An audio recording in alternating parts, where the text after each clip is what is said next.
오늘 우리에게 주시는 하나님의 말씀은 마태복음 16장 16절에서부터 20절까지의 말씀을 함께 교독하여 읽도록 하겠습니다. 16절부터 제가 읽도록 하겠습니다. 시몬 베드로가 대답하여 이르되 주는 그리스도시요 살아계신 하나님의 아들이시니이다. 예수께서 대답하여 이르시되 바요나 시몬아 내가 복이 있도다. 이를 내게 알게 한 이는 혈육이 아니요 하늘에 계신 내 아버지시니라. 또 내가 내게 이르노니 너는 베드로라. 내가 이 반석 위에 내 교회를 세우리니 음부의 권세가 이기지 못하리라.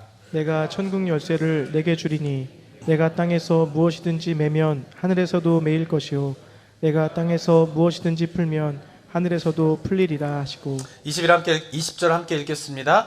이에 제자들에게 경고하사 자기가 그리스도인 것을 아무에게도 이르지 말라 하시니라. 네, 아멘. 오늘은 종교개혁 주일입니다. 그리고 또 오늘 성찬과 세례 예식이 있어서 설교를 짧게 해야 된다는 심한 부담을 가지고 이 자리에 서게 됐습니다. 종교개혁 주일을 맞이해가지고요, 한번 우리가 묵상해 보기 원하는 것은 종교개혁자들의 외침인 오직 성경, 솔라 스크립트라라고 하는 이 의미가 무엇인가를 한번 생각해 보기를 원합니다. 10월 마지막 주를 보통 많은 개신교회에서 종교개혁 주일로 지키고 있는데요. 그 이유는 무엇 때문이냐면은 1517년에 이제 마틴 루터가 비텐베르그 성의 교회 앞에 95개의 반박문, 로마 카톨릭의 잘못된 것이 무엇인가를 95개로 정리를 해서 이제 반박문을 붙이면서 종교개혁이 시작되게 됩니다. 그런데 그 날이 언제였냐면은 1517년 10월 31일에 이제 그 일이 벌어지게 됩니다. 그래서 그 이후에 종교개혁의 후예들인 개신교에서는 10월 마지막 주가 되면은 이날을 기념하면서 종교개혁 주일로 지키고 있습니다. 그동안 제가 이제 주로 성경 본문의 말씀만 하고 역사에 관한 이야기는 잘 나누지 못했는데요. 오늘 한번 종교개혁의 그런 역사에 대해서 한번 살펴보는 시간을 갖도록 하겠습니다. 우리 성도님들이 한번 종교개혁하면 떠오르는 인물이 누가 계신가요? 첫 번째는 말씀드린 마틴 루터 일거고요. 또 한 명의 위대한 종교개혁자가 또 누가 생각나시나요? 아마도 존 칼빈이 또 생각나실 것입니다. 그리고 성경의 그런 역사를 좀 아신다라고 하면은 찌븐글리 정도를 우리 성도님들이 기억을 하실 것입니다. 이 세 분은요, 종교개혁을 시작하고 종교개혁을 완성한 그런 위대한 종교개혁자 세 분이면은 틀림이 없습니다. 그래서 오늘 살펴보고 싶은 내용은요, 이 세 분이 종교개혁을 성공적으로 이끌기 전에 이 종교개혁을 준비하신 분들이 역사 속에 있었습니다. 그분이 누구냐면 존 위클리프라고 하는 분과 에라스무스라고 하는 두 분의 그런 삶에 대해서 한번 생각해보는 시간을 갖도록 하겠습니다. 자, 우리 마틴 루터가 종교개혁을 일으키게 된 결정적인 이유가 무엇 때문이라고 우리 성도님들은 알고 계십니까? 종교개혁이 일어나기엔 결정적인 원인이 됐던 사건이 뭐가 있죠? 중세 로마 카톨릭에서 면죄부 사건인 것이죠. 면죄부. 면죄부라고 하는 것은 뭐냐면은 이 로마 카톨릭에서는 사람이 죽으면은 바로 천당과 지옥에 가는 것이 아니라 중간지대인 연옥이라고 하는 곳에 있게 됩니다.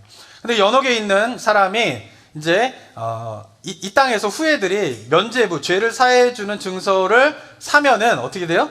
연옥에 있던 죽은 사람이 그 면죄부를 사는 순간 어떻게 됩니까? 연옥에서 천국으로 가게 된다, 천당으로 가게 된다 라고 하는 그런 교리가 이제 중세 로마 카톨릭에서 있었던 것이죠. 그래서 그 면죄부의 판매로 인한 것으로 종교개혁이 이제 촉발이 되게 되는 그런 사건이 이제 일어나게 됩니다.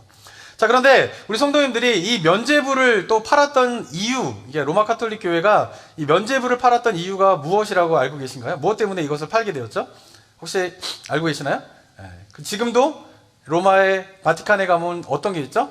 성 베드로 성당이 있습니다. 근데 그 성 베드로 성당을 짓는 데에 엄청난 돈이 들게 되는데 그 돈을 이제 충당하기 위하여서 면죄부를 돈으로 팔게 되는 그런 일들이 벌어지게 됐다라고 이제 성경 역사 속에서 이야기를 하고 있습니다.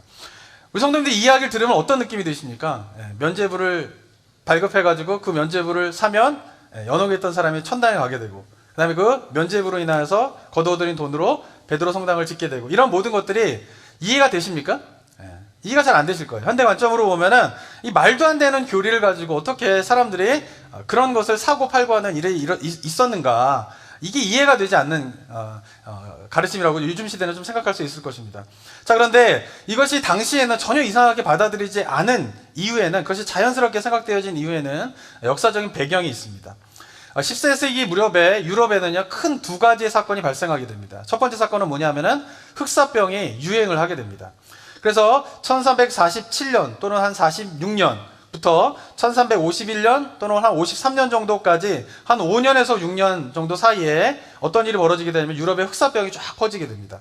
이번 코로나 사건으로 말미암아 이제 14세기에 있었던 이 흑사병 유행에 대해서 다시 한번 이렇게 재조명하는 일들이 많이 있게 되는데요. 근데 이 흑사병으로 말미암아 한 5년 정도 안 되는 어간에 사람이 7,500만 명, 그때는 정확한 통계가 안 되니까 그 정도 죽었다라고 이야기하는 사람도 있고요. 어떤 사람들은 한 2억 명이 죽었다라고 하는 통계도 있습니다. 근데 그 숫자가 얼마나 되냐면은 유럽 전체의 인구의 3분의 1이 죽은 것이에요.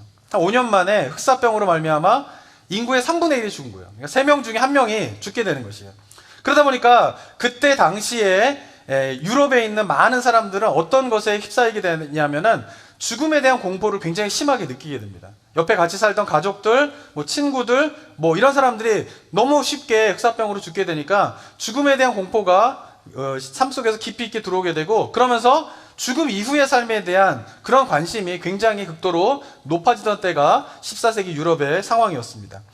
흑사병과 동시에 유럽에 또 발생한 중요한 사건 하나가 있는데, 그것은 뭐냐면은 십자군 전쟁입니다. 이 십자군 전쟁이라고 하는 것은 뭐냐면 1095년에 이슬람이 세력이 확장하게 되면서 예루살렘을 점령하게 되는 일이 일어나게 됩니다. 예루살렘은 어떤 곳이에요? 로마 캐톨릭, 개신교도 마찬가지지만 성지죠, 성지. 근데 그곳을 누가 점령하게 되냐면 이슬람이 점령을 하게 되는 것이에요. 그래서 이슬람이 점령한 그 예루살렘을 탈환하고자 로마 카톨릭이 군대를 만들어서 전쟁을 이제 시작하게 됩니다. 그것이 바로 십자군 전쟁이에요. 그런데 1095년에 시작된 이 십자군 전쟁이 360년 동안 지속되게 됩니다. 360년 동안 지속되면서 1456년까지 이 전쟁이 지속되게 되는 것이죠. 그러니까 전쟁이 이렇게 길어지게 되고 수많은 전쟁이 일어나다 보니까 많은 사람들이 또 전쟁으로 죽게 돼요. 특별히 십자군 전쟁에서 죽은 사람들은 젊은 사람들이 많이 죽게 되는 것이죠. 그러니까 흑사병과 십자군 전쟁으로 말미암아 유럽 사람들은 죽음을 너무나 가까이에서 느끼게 되고 그 죽음에 대한 공포가 극도로 치닫게 되면서 이 죽음의 공포를 해결해 줄 무엇인가를 간절하게 원하는 사회적인 분위기가 형성되게 되는 것이죠. 이런 상황 속에서 이 십자군 전쟁에 참여하는 사람들이 점차 줄어들게 됩니다. 왜냐하면 전쟁에 참여해서 죽는 사람들이 너무나 많아지다 보니까 점차 젊은이들이 이 십자군 전쟁에 참여를 안 하려고 그래요. 자, 그래서 로마 카톨릭 교회에서 발행하기 시작한 것이 뭐냐면은 면죄, 죄를 사하여 주는 증서를 주는 것이에요.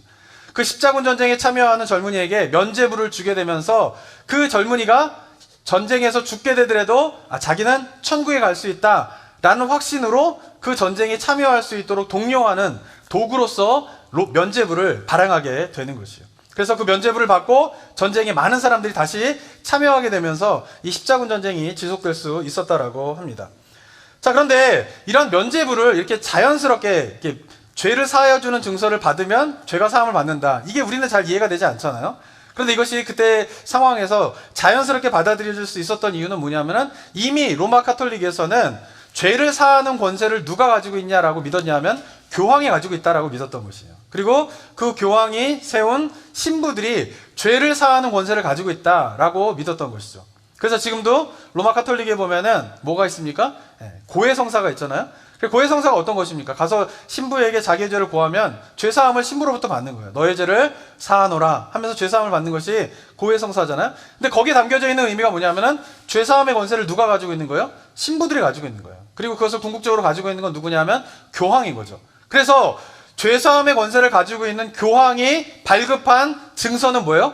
효과가 있다라고 믿었던 것이죠. 그래서 죄를 사하여 주는 권세를 가진 교황, 신부가 발급하여 준 증서, 면죄부는 그 면죄부가 바로 죄사함을 받는 그런 효과가 있다, 효력이 있다라고 믿으면서 그 면죄부가 많은 사람, 그 로마 카톨릭 시대의 보편적인 그런 교리로 자리 잡게 되었다라고 하는 것입니다.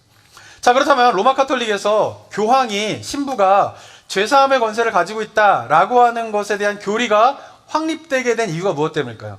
그것은 바로 오늘 읽은 본문에 기초를 하고 있는 것이죠. 오늘 읽은 본문인 마태복음 16장은요, 어떤 장면입니까? 가이사랴 빌립보에 예수님과 제자들이 모여서 대화를 나누게 됩니다. 예수님이 제자들에게 묻습니다. 사람들이 나를 누구라 하느냐? 더러는 선지자라고 합니다. 엘리야라고 합니다. 세례 요한이라고 합니다. 라고 제자들이 이야기를 해요. 그러자 예수님께서 뭐라고 이야기하십니까? 그렇다면 너희는 나를 누구라고 하느냐? 그때 베드로가 이런 고백을 드립니다. 주는 그리스도시요 살아계신 하나님의 아들이십니다. 온전한 고백을 드리게 되는 것이죠. 그리고 베드로가 그 고백을 드리게 되자 그 베드로에게 예수님께서 17절부터 이런 말씀을 해주시게 됩니다. 한번 17절 한번 읽어볼까요? 17절 한번 읽어보도록 하겠습니다. 시작. 예수께서 대답하여 이르시되 바요나 시모나 내가 복이 있도다. 이를 내게 알게 한 이는 혈육이 아니요 하늘에 계신 내 아버지시니라. 18절도 읽겠습니다. 시작. 또 내가 내게 이르노니 너는 베드로라. 내가 이 반석 위에 내 교회를 세우리니 음부의 권세가 이기지 못하리라. 네, 그 고백을 한 베드로에게 어떻게 이야기합니까? 이 반석 위에 내가 그 교회를 세우겠다라고 하는 것이에요. 그러면 그것이 무슨 말이냐 하면은 로마 카톨릭에서는 이 반석 위에 교회를 세우겠다라고 하는 그 반석을 누구로 본 거예요? 베드로에게 본 거예요. 그러니까 베드로 한 사람에게 준 예수님의 명령이라고 해석을 했던 것이죠. 그러니까 교회의 기초가 되는 건 뭐예요? 베드로인 거예요, 베드로. 그리고 또 그 베드로에게 뭐라고 이야기합니까? 너에게 천국 열쇠를 주겠다. 이 천국 열쇠를 준 것도 누구에게 준 거라고 로마 카톨릭에서는 해석을 합니까? 베드로에게 주게 된 것이에요. 그래서 땅에서 매면 하늘에서도 매이고 땅에서 풀면 하늘에서도 풀린다라고 하는 것이 뭐냐면 베드로에게 천국 열쇠를 줘서 그 죄사함의 권세, 천국을 여는 그 권세를 누구에게 줬다라는 거예요? 베드로에게 줬다라고 이 본문을 해석한 것입니다. 그래서 로마 카톨릭에서는 교황 제도가 세워지게 되면서 이미 오래전에 죽은 베드로가 어떻게 돼요? 교황의 초대 교황으로 추대를 하게 되는 것이죠. 왜? 베드로가 뭐예요? 교회의 기초이고, 그리고 베드로가 뭐예요? 천국 열쇠를 쥔 사람이고, 그가 뭐예요? 죄사함의 권세를 가지고 죄를 사해 줘야지만이 어떻게 되는 거야? 천국에 갈 수 있는 거예요. 그래서 그가 뭐가 되는 거야? 초대 교황이 되는 것이죠. 그리고는 그 초대 교황 다음에 이루어지는 그 교황은 그 베드로가 가진 권세를 이양받은 사람들이에요. 그래서 베드로가 가진 천국문을 여는 열쇠를 교황이 가지게 되고 죄사함의 권세를 교황이 가지게 되니까 교황이 어떻게 된 거예요? 사람들의 죄를 사하는 권세를 가지게 됐다라고 교리가 확립되게 되었다라고 하는 것이죠. 그러니까 기초가 된 것이 뭐예요? 이 예수님의 말씀을 어떻게 해석하느냐가 바로 로마 캐톨릭의 그 기초가 되었다라고 하는 것입니다. 그리고는 어떻게 해요? 그 교황이 임명한 또 신부가 뭐예요? 죄사함의 권세를 가지게 되고 그 신부가 발급한 죄를 사하는 증서인 면죄부는 효력이 있다라고 믿게 되었다라고 하는 것입니다. 그러면서 면죄부는 십자군 전쟁으로 인하여서 보편적인 어떻게 돼요? 교리가 되게 되는 거예요. 그리고 그때는 십자군 전쟁에 참여하는 군인에게만 면죄부를 주던 것이 그 이후에는 십자군 전쟁에 참여하지 않는 일반 사람들에게도 면죄부를 주게 되고 더 시간이 지나면서 이제는 산 사람에게만 면죄부를 주게 되는 것이 아니라 죽은 사람에게도, 이미 죽은 사람에게도 그 후손이 면죄부를 대신 사면 그 면죄의 효과가 연옥에 있는 조상, 죽은 조상에게도 효력이 있다라고 하면서 그 면죄부가 어떻게 됩니까? 네. 천국에 이르는 그런 열쇠로서 작용을 하게 된다라고 이야기를 하고 있는 것입니다. 자, 종교개혁의 출발점이 되었던 이 면죄부가 어떻게 로마 카톨릭에서 확고한 교리로 자리 잡게 되었습니까? 그것은 바로 성경 말씀을 잘못 해석했기 때문에 그렇다라고 하는 것이에요. 예수님께서 교회를 세우시겠다라고 말씀하신 그 반석은 베드로가 아니에요. 베드로가. 거기서 이야기하고 있는 것은 뭐냐면 베드로가 한 고백인 것이에요. 베드로가 어떻게 고백합니까? 주는 그리스도시요. 이 말은 무슨 말입니까? 예수님은 나의 주인이십니다. 세 가지 고백을 하고 있는 거예요. 예수님은 나의 그리스도이십니다. 나의 메시아입니다. 고백하고 있는 거죠. 그리고 예수님은 하나님의 아들이십니다. 라고 하는 그 고백 위에 뭐가 세워지겠다는 거예요? 교회가 세워지게 되었다는 거예요. 그러니까 교회라고 하는 것은 뭐냐 하면은 예수님을 주로, 예수님을 그리스도로, 예수님을 하나님의 아들로 고백하는 자들의 모임이 교회인 것이죠. 그리고 오늘 세례를 하게 됐는데 그 세례의 의미도 뭡니까? 예수님을 주로, 예수님을 그리스도로, 예수님을 하나님의 아들로 고백하는 것을 어떻게 해요? 세례 의식을 통하여서 다시 한번 확증하게 되는 거죠. 그리고 성도님은 앞에서 그것을 자신의 신앙 고백을 하면서 하나님을 향한 나의 고백에 대한 것을 드러내는 것이 바로 세례 의식인 것이에요. 그리고 그 세례를 받은 자들의 모임이 뭐예요? 교회인 것이죠. 근데 로마 카톨릭은 교회는 교황이에요. 교회는 뭐예요? 교황 그 자체가, 베드로 그 자체가 교황인 것이에요. 그러나 그것은 성경에서 말하는 것이 아닌 것이죠. 그래서 개신교도에서도 우리가 이 교회의 개념을 잘 알으셔야 돼요. 이 고백을 하는 사람들의 모임이 교회이지 건물이 교회가 되어서는 안 된다는 것이죠. 담임 목사가 교회가 돼서는 안 돼요. 로마 카톨릭이 되는 거예요. 교회는 무엇입니까? 예수님을 주로 그리스도로 하나님의 아들로 고백하는 자들의 모임이 바로 교회가 되어야 된다라고 하는 것이죠. 그리고는 천국 열쇠도 베드로 개인에게 준 것이 아니라 바로 그 교회에 주신 거예요. 하나님 나라 백성들에게 주신 것이죠. 그리고 땅에서도 매며 하늘에서도 매이고 땅에서 풀며 하늘에서 풀린다라고 하는 것은 천국을 여는 죄사함의 권세를 교회에 주셨다. 이게 아니라 용서예요. 용서에 대한 것이에요. 교회가 용서하면 하늘에서도 용서할 것이고, 교회가 용서치 않고 징계를 하면은 그것이 하늘에서도 징계를 하게 되는 그 용서에 대한 권한을 교회에다 주신 것이지, 천국에 들어가는 죄사함의 권세를 교회에다 준 게 아니라는 것이에요. 죄사함의 권세는 누구에게만 있습니까? 오직 예수 그리스도에게만 있는 것이죠. 그죠? 그 예수 그리스도에게만 있는 그 죄사함의 권세를 이야기하고 계신 것이, 그것이 베드로에게 준 것이다 라는 것이 아닌 것이죠. 근데 로마 가톨릭은 그 말씀에 대한 잘못된 해석으로 천년의 시간 동안 그 면죄부의 그런 일들이 일어나게 되었다라고 하는 것이죠. 자, 그렇다면 이렇게 잘못된 해석을 하고 있다라고 하면은 성경을 보던 누군가가 이거 잘못된 거 아닙니까? 라고 이야기할 수 있는 거 아닌가 라고 생각할 수 있습니다. 그런데 중세 천년 동안에는 오직 성경은 누구만 볼 수 있었습니까? 교황과 사제들만 볼 수 있었어요. 왜냐하면 인쇄술이 발명되지 않고 종이가 발명되기 전에는 이 책이라고 하는 것은 엄청나게 비싼 것이었어요. 그래서 누구나 가지고 있을 수 없었어요.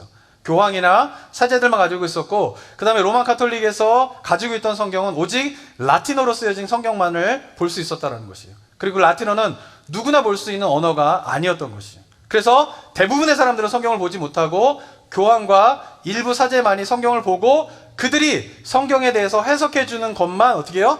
듣고, 성도들은 그 교황과 일부 신부들이 해석한 그 해석이 바로 성경의 말씀이 되고 하나님의 말씀이 되었기 때문에 그들이 그렇다라고 하면 그냥 믿을 수밖에 없는 것이에요. 성경을 보지 못했기 때문에. 그런데 그 중세 천년의 암흑의 시간 속에서 개혁의 빛을 비춘 사람들이 어떻게 그 개혁의 빛을 비추게 되었는가? 그 공통적인 것은 바로 뭐예요?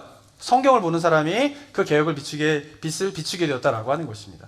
가톨릭 교회가 문제가 있다라고 하는 것을 발견하게 된 사람들이 하나둘씩 나오게 되는데 그들의 공통점은 바로 다 성경을 보는 사람이었다라고 하는 것입니다. 그 대표적인 인물이 바로 마틴 루터였고, 그리고 마틴 루터가 등장하기 100년 전에 이미 가톨릭 교회가 문제가 있다, 이것에 대해서 우리가 알아야 된다라고 외친 한 사람이 있었는데 바로 존 위클리프라고 하는 사람이었던 것입니다. 존 위클리프라고 하는 사람은 영국에 있는 사람인데요, 영국의 옥스퍼드 대학의 신학자였습니다. 캐톨릭 교회의 신학자였던 것이죠. 근데 이 사람이 1320년에 태어나서 1384년에 죽게 되는데 루터가 태어나기 전 100년 전 사람인 것이에요. 근데 위클리프가 로마 교회가 문제가 있다라고 하는 것을 알게 된 계기가 있었는데, 그것은 1374년에 로마에 있는 교황을 만나기 위하여서 영국 국왕이 가게 됩니다. 근데 그 영국 국왕을 위클리프가 수행을 하게 돼요. 그러면서 위클리프도 처음으로 교황도 만나게 되고 이제 바티칸에 이제 가게 되는 것이죠. 그런데 위클리프가 국왕을 수행해서 교황을 만나게 되고 거기에 있는 사제들을 만나게 되면서 그가 큰 실망감을 갖게 돼요. 왜냐하면 그가 생각했던 것과 달리 교황과 그 교황 밑에서 같이 있는 사제들이 이미 너무 세속적인 그런 생각으로 물들어 있었다라고 하는 것을 직접 만나면서 목격을 하게 됩니다. 그래서 그 이후로부터 이 위클리프가 이 로마 교회가 개혁이 돼야 된다라고 하는 목소리를 내기 시작해요. 그러던 가운데에 그 당시에 또한 유럽에 있었던 하나의 운동이 있었는데 그것은 뭐냐면 르네상스 운동인 것이에요. 문예부흥 운동. 근데 이 문예부흥 운동인 르네상스 운동은 뭐냐 하면은 고대 그리스의 문화의 부흥을 꿈꾸는 그런 운동이었던 것이에요. 그래서 그리스의 문화, 그리스의 건축, 그리스의 철학, 이런 것들을 유럽 사람들의 관심을 갖고 그것을 다시 한번 리바이벌하자, 부흥시키자라고 하는 그런 운동들이 막 벌어지게 되었던 때였습니다. 근데 그때 일어난 것이 뭐냐면 바로 그리스 문화에 관심을 갖다 보니까 헬라어를 사람들이 관심을 갖게 되었어요. 그리고 고대 그리스의 철학서인 헬라어로 쓰여진 글들을 막 읽기 시작했어요. 그러다 보니까 어떤 거에도 관심을 갖게 되었냐면은 성경에도 관심을 갖게 된 거예요. 왜? 신약 성경은 원래 어떤 언어로 쓰여졌습니까? 헬라어로 쓰여졌던 것이죠. 그리스어로 쓰여졌던 것이죠. 그러면서 르네상스 문예부흥 운동이 벌어지게 되면서 헬라어로 쓰여진 성경도 사람들이 관심을 갖게 된 것이에요. 그래서 성경은 이렇게 오리지널이 없습니다. 지금 사본밖에 없어요. 근데 그 사본이 각 흩어져 있는데 흩어져 있는 사본들을 모아다가 연구를 하는, 그 헬라어 성경을 연구하는 사람들이 등장하게 되는데 그 중에 한 사람이 바로 존 위클리프였던 것이에요. 그러면서 이 존 위클리프가 라틴어 성경만 보던 그 시대에 헬라어 성경을 보게 되면서 그가 깨닫게 돼요. 뭐냐면은 원문이 헬라어잖아요. 원문 헬라어 신약 성경을 읽다 보니까 그동안 로마 가톨릭이 보았던 라틴어 성경이 문제가 있다는 거예요. 그러니까 지금도 이제 멀게이트라고 하는 라틴어 성경을 보고 있는데요. 그 라틴어 성경에 보면 오역이 있는 것이 오역이. 근데 이제 뭐 영어와 한국어를 해보신 분은 알겠지만 한 언어가 한 언어로 100% 트랜슬레이션 된다라고 하는 것은 불가능해요. 그죠? 그러니까 번역상의 오류는 있을 수밖에 없어요. 네, 이걸 우리가 잘 이해해야 합니다. 우리 한글 번역도요. 번역상의 오류가 있다라는 말과 성경에 오류가 있다라는 말은 다른 의미입니다. 이걸 잘 구분하셔야 돼요. 성경은 오류가 없어요. 그죠? 그렇지만 어떻게 해요? 번역하는 가운데에는 번역상의 오류가 있을 수밖에 없어요. 왜? 100%를 번역한다라고 하는 것은 불가능하기 때문에 그래요. 그래서 그 번역상의 오류가 있는 것을 우리가 자꾸 발견하고 깨닫는 것이 성경을 연구하는 굉장히 중요한 하나의 방법인데 로마 캐톨릭 시대는 그런 것이 없었던 것이에요. 그런데 헬라어를 공부하던 존 위클리프가 라틴어 성경에 오류가 있는 번역상에 오류가 있는 부분이 있구나라고 하는 것을 발견하고 그러면서 헬라어 성경을 보다 보니까 그동안 로마 카톨릭에서 가르쳤던 것이 성경에서 시작된 가르침이 아니라 이것이 교회 전통이었구나라고 하는 것을 알게 되면서 이것을 사람들에게 알리기 시작합니다. 그런 가운데에 여러 가지 책들을 발간하게 되는데 그 중에 발간된 책이 뭐냐면 1378년에 성경의 진리라고 하는 책을 존 위클리프가 발간하게 돼요. 근데 이 성경의 진리라고 하는 이 책의 핵심적인 내용은 뭐냐면요. 진리는 교황에게 있는 것이 아니라 진리는 오직 성경에게 있다, 성경에만 있다라고 하는 것이 이 책의 요점이에요. 지금 들어보시면 어떻습니까? 진리가 교황에게 있지 않고 성경에만 있다. 이게 어떻게 들리세요? 당연한 걸로 들리잖아요. 그런데 그때 당시에는 이 가르침에 사람들이 난리가 나게 됩니다. 어떻게 진리가 교황에게 있지 않다고 얘기할 수 있는가? 어떻게 진리가 성경에 있다라고 이야기할 수 있는가? 라고 하면서 위클리프가 쓴 이 책을 어떻게 해요? 사람들이 이 교회 지도자들이 분노를 일으키는 책으로 되게 돼요.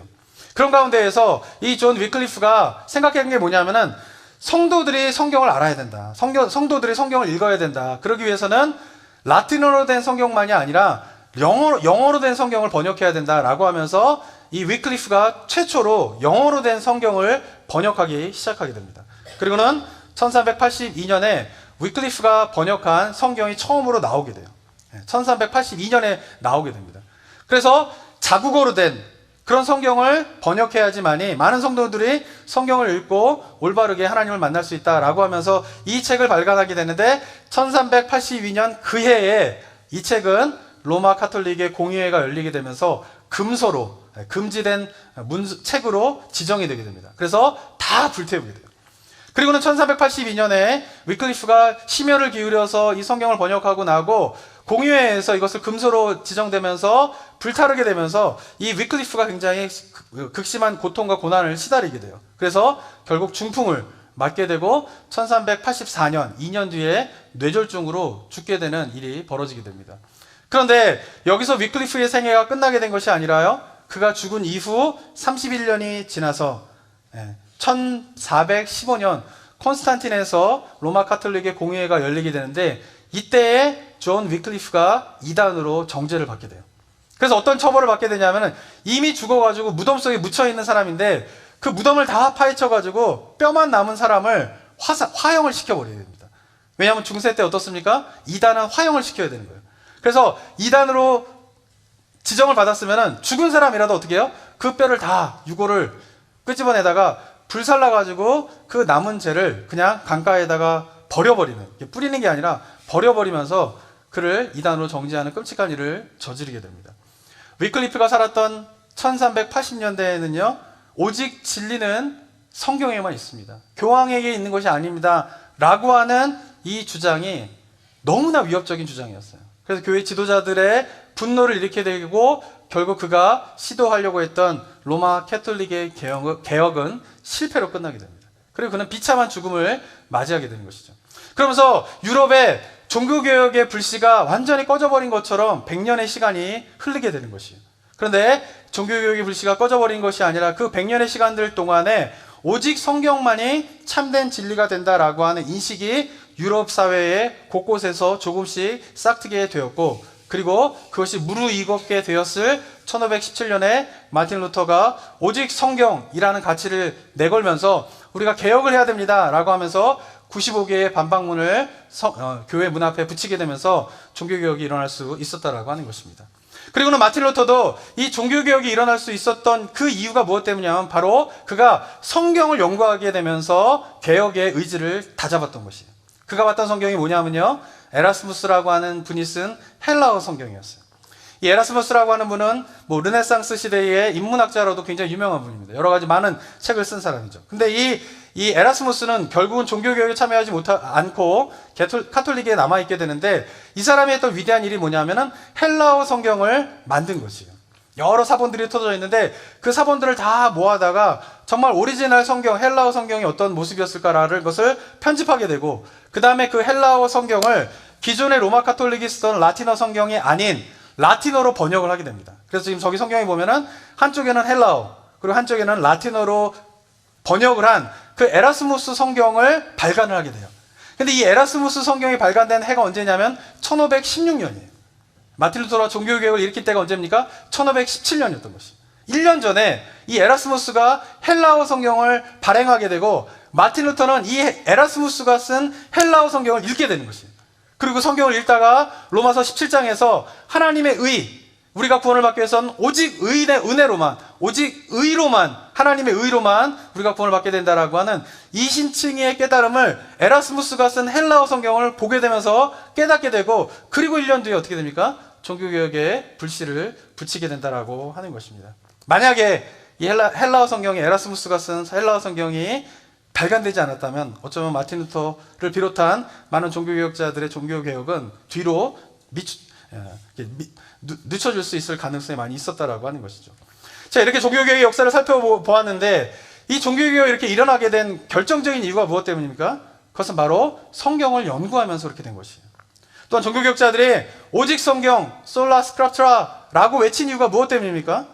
만약에 성도들이 성경을 제대로 알아야 로마 캐톨릭 교회와 같은 문제가 재발하지 않을 수 있다라는 생각 때문에 오직 성경이라고 하는 종교개혁의 기치를 내걸었던 것입니다. 그래서 종교개혁자들이 가장 심혈을 기울여서 했던 공통적인 일들이 뭐냐면 자국어로 된 성경을 번역하는 것이에요. 마틴 루터가 로마 카톨릭의 문제점에 대해서 막 이야기를 했지만, 그가 또 심혈을 기울여서 했던 일은 뭐냐면 독일어 성경을 번역하는 것이었어요. 독일어 성경을 번역해서 자신의 국민들이 성경을 독일어로 읽을 수 있도록 하는 것이 종교개혁을 성공하고 종교개혁을 완성시키는 중요한 것이다라고 하면서 번역을 한 것이에요. 그리고 유럽의 각국에서 종교개혁자들이 일어날 때마다 그 종교개혁자들이 했던 중요한 것은 뭐냐면 자국어 성경으로 번역을 한 것이에요. 왜? 평신도들이, 성도들이 성경을 읽지 않을 때에 교회가 얼마나 심각한 타락에 이를 수 있는가, 얼마나 지독한 타락에 이를 수 있는가를 중세 천년을 통하여서 그들이 철저하게 깨달았기 때문에 평신도들이 성경을 읽어야 된다라고 하는 일념하에 성경 번역을 하게 되었다라고 하는 것입니다. 사랑하는 성도 여러분, 저는 이 시대도 마찬가지라고 생각합니다. 우리 한국교회가, 그리고 이민교회가 개혁이 필요하다, 이런 이야기가 참 많이 나옵니다. 아마 이 가운데에서 우리 성도님들 가운데에도 이민교회와 한국교회를 보면서 무엇인가 개혁이 필요하지 않은가라는 생각을 많이 하실 것입니다. 그렇다면 교회 개혁을 위해서 필요한 것이 무엇일까요? 저는 그것은 바로 평신도들이 성경을 읽고 연구하는 일이라고 생각합니다. 이민교회를 보게 되면요, 지금 신문지상이나 여러 가지 상황을 통해서 많이 들으셨겠지만은 이 LA 주변에도 지금 큰 교회들이 얼마나 큰 문제들로 막 싸움하고 있는지 몰라요. 근데 그 모든 원인들이 결국 어디에 있냐라고 하는 것이, 그것은 바로 평신도들이 성경을 읽고 연구하지 않았기 때문이다라고 저는 생각을 하게 됩니다. 중세 로마 카톨릭의 교회의 가르침을 오직 몇몇 사람들에 의해서만 성경을 보고 그 사람들에 의해서만 성경이 들려지게 되었을 때에 어떻습니까? 로마 캐톨릭은 타락할 수밖에 없었던 것이에요. 그런데 그 일이 어쩌면 지금 다시 일어나고 있는 것이죠. 그래서 종교개혁자들은 우리가 성경을 봐야 됩니다라면 성경을 열심히 번역하여서 모든 성도들이 성경을 읽을 수 있는 토대를 마련했는데, 종교개혁이 일어난 500년이 지나게 되면서 점점 개신교회에서 일어나고 있는 일들이 무엇입니까? 한국의 기독교가 전해지게 되고 100년의 역사를 거치면서 개신교회가 지금 성장하고 있는데, 그 100년의 역사 속에서 개신교회, 한국교회에서 일어나고 있는 일이 뭐예요? 성도들이 성경을 안 읽는 거예요. 주일에 와가지고 주일 설교 말씀 듣는 거 하나만 가지고 만약에 성경을 읽는다라고 하면 그것은 중세 로마 카톨릭으로 돌아가는 것이에요. 중세 로마 카톨릭에서 오직 사제들이 이야기하는 설교를 통해서만 성경을 보게 될 때 교회가 얼마나 타락했습니까? 저는 이 시대도 마찬가지라고 생각합니다. 이 시대가, 한국교회가, 이민교회가 모든 성도님들이 하나님의 말씀을 읽고 연구하지 않는 가운데에서 오직 목회자의 입으로만 나오는 설교를 통하여서만 하나님의 말씀을 접한다면 그것은 바로 이 교회가 타락으로 갈 수밖에 없는 길이 된다라고 하는 사실을 우리는 종교교회의 역사를 통해서 다시 한번 깨달아야 합니다.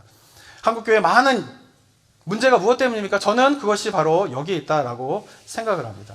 그리고 어느덧 저도 교회를 여러 군데에서 사역하다 보면요, 그런 생각들을 갖고 있는 성도님들, 목회자들이 의외로 많아요. 성경을 연구하는 것은 목회자들의 전유물이지 평신도들이 하는 일이 아니라고 생각하는 거예요. 우리는 그냥 목사님들이 연구하고 들려주는 것만 들으면 된다라고 생각하는 경우가 되게 많이 있어요. 이게 보편적인 어떤 정서가 되고 있어요. 저는 다시 한번 종교교회 역사를 다시 한번 이렇게 살펴보게 되면서 그 종교개혁 시대 때의 로마 카톨릭이 겪었던 그 부패의 상황과 어쩌면 지금의 상황이 크게 다르지 않다라고 하는 생각을 느끼게 되면서 굉장한 위기감을 느끼게 되었습니다. 사랑하는 성도 여러분, 이 시대에서 어떻게 우리가 개혁이 일어날 수 있습니까? 그것은 바로 성경을 연구하고 읽고 묵상하는 평신도들이 일어나야 합니다. 저는 바라기는 저희 교회가 하나님의 말씀인 성경을 읽고 묵상하는 가운데에서 하나님의 뜻을 발견하게 되는, 하나님의 마음을 깨닫게 되는 성도들로 채워지는 교회가 되기를 주님의 이름으로 축원합니다. 교회에 대해서 바라볼 때에 담임 목사가 교회가 이겁니다, 교회가 이렇게 나아가야 됩니다 라고 하는 비전만 가지고 한국교회가 나왔잖아요. 그동안 결과가 뭐예요? 교회는 그런 것이 아니라는 것이요. 교회는 어떻게 됩니까? 성도들이 정말 하나님의 말씀인 성경을 읽고 묵상하는 가운데에 하나님께서 교회를 향한 뜻이 무엇인가를 성경을 잘 묵상하는 사람들은 깨달을 수밖에 없어요. 하나님께서 교회를 통하여서 하나님의 뜻을 어떻게 이루시려고 하는가를 성경을 가만히 읽게 되면 깨달을 수밖에 없는 것이에요. 그런데 놀라운 것은 뭐냐 하면은 그 각자의 깨달음이 정말 하나님께서 주시는 성령의 깨달음이라면 다르지 않아요. 근데 교회에서 일어나고 있는 일이 뭐예요? 각자가 생각하는 교회가 너무 달라요. 담임 목사가 생각하는 교회가 다르고 장로님들이 생각하는 교회가 다르고 성도들이 생각하는 교회가 다르니까 그런 교회를 서로 만들려고 하니까 산산조각이 나는 거 아니겠어요? 근데 그 성령의 역사가 아니라는 것이죠. 성령의 역사는 어떻습니까? 하나됨의 역사를 이루세요. 근데 그것이 어떻게 이루어지게 되냐면은 각자가 하나님 말씀을 깊이 묵상하는 가운데에 하나님께서 정말 원하시는 교회의 모습이 무엇인가를 각자가 깨닫는데 그 깨달은 각자의 생각들이 모아지니까 일치가 되는 것이죠. 그것이 바로 성령께서 깨닫게 해주신 역사라고 저는 생각합니다. 바라기는 제가 말씀을 통해서 깨닫게 된 교회의 모습과 우리 성도님들이 하나님의 말씀을 읽고 묵상하는 가운데 깨닫게 된 교회의 모습이 일치되어서 우리가 함께 하나님의 뜻을 위하여서 교회를 세워나가게 되는 그러한 은혜가 나성북부교회의 모습이 되었으면 좋겠습니다. 그러기 위해서 우리 분들이 해야 될 일이 있어요. 그것은 뭐냐면 하나님의 말씀인 성경을 읽고 연구하고 묵상하셔야 됩니다. 종교개혁자들이 왜 오직 성령, 솔라 스크라트라 이걸 외친 이유가 무엇인가를 다시 한번 종교개혁주를 맞이해서 기억하는 우리 성도님들 되시길 주님의 이름으로 축원합니다. 기도하겠습니다. 사랑과 은혜가 충만하신 하나님 아버지, 은혜 감사드립니다. 우리에게 말씀하시는 하나님, 그래서 우리에게 성경을 허락하여 주시고 종교개혁자들의 피와 죽음과 눈물로 각 나라의 언어들로 번역하여서 누구나 성경을 읽을 수 있는 그 놀라운 종교개혁을 일으키신 하나님의 마음을 우리가 깨달아 이 시대 가운데에서도 우리가 하나님의 말씀인 성경을 읽고 묵상하고 연구하는 평신도들이 일어나는 교회 되게 하여 주시옵소서. 그리고 그런 가운데에 말씀을 통하여서 성경 말씀을 통하여서 깨닫게 된 하나님의 꿈과 비전, 교회의 모습이 한데 모여지게 되었을 때에 그것이 일치를 이루며 하나님의 교회를 이루어가는 그런 은혜가 나성북부교회 가운데 있을 수 있도록 주님 도와 주시옵소서. 은혜 감사드리며 예수 그리스도의 이름으로 기도드립니다. 아멘.